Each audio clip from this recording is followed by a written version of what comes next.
Christian and John Kirby at the White House discussed recent developments without clarity on Biden's strategy. The focus is on the U.S. response to the servicemen's deaths and potential actions against Iran.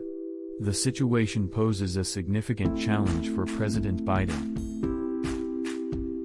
Does he respond to the killing of U.S. servicemen by targeting Iranian proxy groups or confront Iran directly? Biden's decision could shape U.S.-Iran relations and the overall stability in the Middle East. The approach he takes will reflect the U.S.'s foreign policy direction. The White House briefing left many uncertainties about Biden's next steps. The deaths of U.S. servicemen have put him at a crossroads: retaliate against Iranian proxies or take a broader action against Iran. The U.S. is at a pivotal moment following the deaths of servicemen. Biden's response could either be a focused retaliation or a broader action against Iran, each with different implications for the region. The recent briefing at the White House offered little clarity on Biden's intentions. The decision he faces in response to the servicemen's deaths could redefine U.S.-Iran relations. The deaths of U.S. servicemen have put Biden in a difficult position. His next move could either be a measured response or a more aggressive action against Iran, impacting the Middle East's future. The situation following the deaths of U.S. servicemen is complex. Biden's response will indicate the U.S.'s stance towards Iran and its proxies, influencing future dynamics in the Middle East. The recent deaths of American soldiers in the Middle East is the moment Joe Biden had been dreading. However, the president is unequivocal about the next step: we shall respond. The question for Biden now is how he responds and whether that retaliation brings about an escalation in the region with Iran, something he's been desperate to avoid. Since the Hamas attack on October 7, the conflict has steadily escalated across the region. Israel has exchanged strikes with the Iran-backed militia Hezbollah across the Lebanese border. Houthi rebels in Yemen, also allied with Iran, have targeted commercial and military ships in the Red Sea. In response, the US and UK have hit Houthi military targets. Other Iran-backed groups have launched over 150 attacks on US bases in Iraq and Syria. Yesterday's strike on US-based Tower 22 in Jordan marks the first time US personnel have been directly killed. The US has thousands of troops stationed in the Middle East, mostly as a deterrent against the resurgence of the Islamic State. The White House insists it isn't seeking to escalate with Iran. "We don't seek a war with Iran.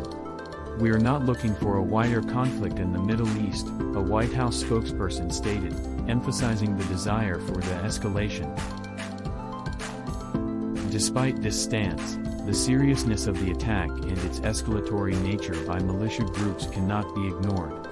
The U.S. must respond, but the president's decision remains uncertain. This situation places a heavy burden on the Biden administration. With an election year looming, Biden must balance being firm against America's enemies and avoiding escalation. Critics, particularly hawks on the right, remind Biden of the need to defend the U.S. without provoking further conflict. The recent deaths have intensified this pressure. The question remains: will the U.S. target Shia militants in Iraq and Syria as the likely response, or will it take the bolder step of confronting Iran directly? The core issue may be the ongoing war in Gaza. Some argue that a more forceful U.S. intervention there could address the root of the problem. However, skepticism remains about whether U.S. intervention in Gaza could end the broader challenges posed by Iran's regional ambitions and influence.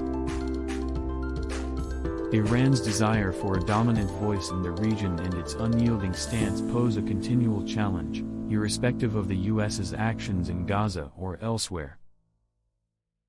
If Biden decides that addressing the threat of Iran directly is now essential, the US and the world might be pulled deeper into conflict.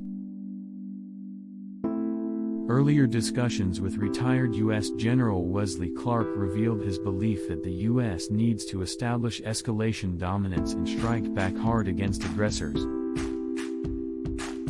General Clark suggests targeting Iran directly, arguing that tit-for-tat approaches have historically proven ineffective. Decisive force is necessary, he believes. This approach would involve strikes on Iranian territory, a significant escalation. Clark believes this is necessary to deter further aggression from Iran. The Iranian government, despite internal dissent, may respond forcefully to direct U.S. military action, risking a major escalation in regional conflict. Domestic politics also play a role in Biden's decision-making. Critics, including Donald Trump, argue that Biden's approach could lead to a larger war.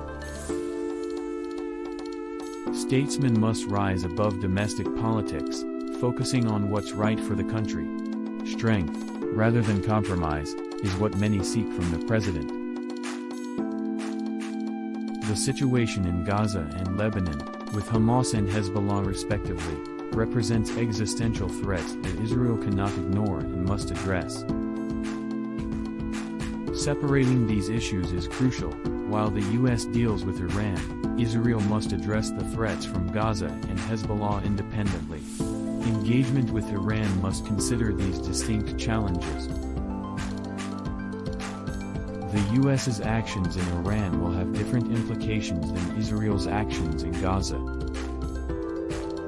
Discussions with S. Mohammed Marandi from the University of Tehran suggest that U.S. military action against Iran could have catastrophic global economic consequences. Iran's response to any U.S. attack would be decisive, targeting American bases and key oil and gas infrastructure in the Persian Gulf, Marandi warns. Iranian retaliation is certain, Marandi argues, countering the belief that a decisive strike might cause Iran to pause and reconsider its actions. He dismisses the idea that internal dissent in Iran would weaken its response to U.S. aggression. Instead, he predicts a strong, unified Iranian reaction. Marandi points out the fallacy of viewing every regional group as an Iranian proxy, emphasizing Iran's readiness for any American strike. He challenges the assumption that resolving the Gaza conflict would stop Iranian-backed activities, asserting Iran's broader regional ambitions. The U.S. faces a critical decision: how to respond to Iran's actions without triggering a catastrophic escalation that could have global repercussions. Marandi's perspective highlights the complexity of the situation, underscoring the potential risks of miscalculation in U.S. foreign policy towards Iran. The conversation with Marandi reveals the depth of the challenges facing the U.S. in dealing with Iran and the intricate web of regional conflicts. In summary, Biden's decision in the wake of recent events will be pivotal, shaping not only U.S.-Iran relations but also the broader geopolitical landscape. This is News Horizon, and I am Joey.